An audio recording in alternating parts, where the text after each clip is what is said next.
बात बताओ, पहले तो आप सीधे बैठो, पालथी लगाकर बिल्कुल सीधा। अब मुझे एक बात बताओ, मैं बड़ों से नहीं पूछ रही हूँ, बड़े कोई भी बीच में ना बोले, सिर्फ बच्चों से पूछ रही हूँ। बच्चों, कृष्ण कन्हैया जी का जन्म कहाँ हुआ था? बोलो बेटा।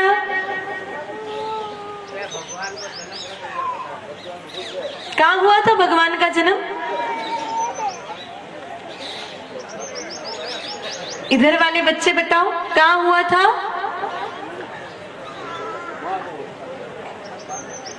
इनको पूछो भी सलमान खान का जन्म कहाँ हुआ था, इनको पता है। अब मेरे भाई बहनों, ये हंसने की बात नहीं है, ये डूब मरने की बात है। मतलब हमारा सनातन धर्म किस दिशा में जा रहा है, आप थोड़ा इस बात से कल्पना कर लीजिए कि हमारे बच्चों को ये तक नहीं पता है कि राम कृष्ण का जन्म कहाँ हुआ है। तो आप विचार कर सकते हो कि ये बच्चे हमारे धर्म को आगे बढ़ाएंगे? इनको सामान्य बातें नहीं पता है, और इसमें गलती इनकी 1% भी नहीं है, ये भी ध्यान से सुन लेना। क्योंकि आजकल पढ़ाई में तो रामकृष्ण का नाम लेना जैसे कोई आतंकवादी हमला कर दिया, इतना मेरे भाई बहनों पाप है।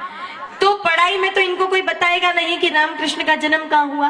फिर कौन बताएगा? पहले बच्चों को पता होता, क्योंकि दादा दादी कहानियों के माध्यम से बच्चों को बता देते थे। पर आज कहाँ किसको फुर्सत है? दादाओं को तो दिन भर चबूतरे पर बैठ करके इधर उधर की परपंचायती राजनीति की बातें करने से फुर्सत नहीं, या फिर चौराहे पर बैठ करके ताश पीटने से फुर्सत नहीं, और दादियों को इधर उधर सास बहू की थारी मारी करने से फुर्सत नहीं। तो फिर इन बच्चों को कौन बताएगा कि रामकृष्ण का जन्म कहाँ हुआ है? मेरे भाई बहनों, ये बहुत ही शर्म की बात है कि हम हिंदू बच्चों को नहीं पता कि रामकृष्ण की कहाँ जन्म हुआ, ये जबकि ये धर्म की सामान्य बातें हैं। आप देखना, मुस्लिम संप्रदाय के इतने बच्चे होते हैं ना, वो सुबह सुबह टोपी लगाकर हाथ में अपने धर्म की धार्मिक पुस्तकें लेकर के तालीम लेने जाते हैं, उन धर्म की शिक्षा ग्रहण करने जाते हैं। क्यों? क्योंकि उनके माँ बाप ने उनको सिखाया है कि धर्म पहले है और बाकी सारी बात बाद में है। लेकिन हमें इससे कोई मतलब नहीं, हमारा धर्म जाए भाड़ में। जैसे ही बच्चा कुछ पढ़ने लग जावे तो आप अपने बच्चे को ए फॉर एप्पल और बी फॉर बॉल वाली किताब जरूर ला करके दोगे।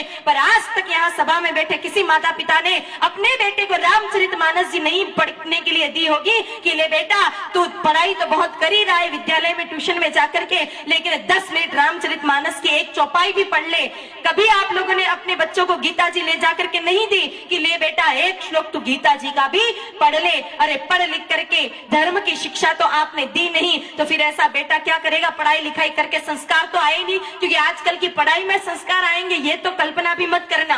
क्योंकि आजकल जो मैकालय शिक्षा पद्धति है वो पूरे भारत को बर्बाद करने पे टिकी है। मेरे भाई में सिर्फ पेट भरने की शिक्षा दी जा रही है, बाकी धर्म का या फिर संस्कारों की कोई बात आजकल की पढ़ाइयों में होती नहीं है। तो फिर क्या होगा? पढ़ लिख करके बड़ा आदमी बन गया, लुगाई को लेकर आप माँ बाप को यहाँ सड़ने के लिए छोड़ देगा और भाग जाएगा। इसलिए बच्चों को बचपन से धर्म की शिक्षा दो। रामचरितमानस जी एक चौपाई रोज पढ़ाओ, ताकि कम से कम वो समझ पाए कि एक बेटे का कर्तव्य क्या होता है, एक पति का कर्तव्य क्या होता है, एक मित्र का कर्तव्य क्या होता है, भाई का भाई के प्रति क्या कर्तव्य होता है। मेरे भाई बहनों, जब तक धर्म जानते थे तब तक भाई भाई भी पूरी जीवन भर एक घर में गुजार देते थे।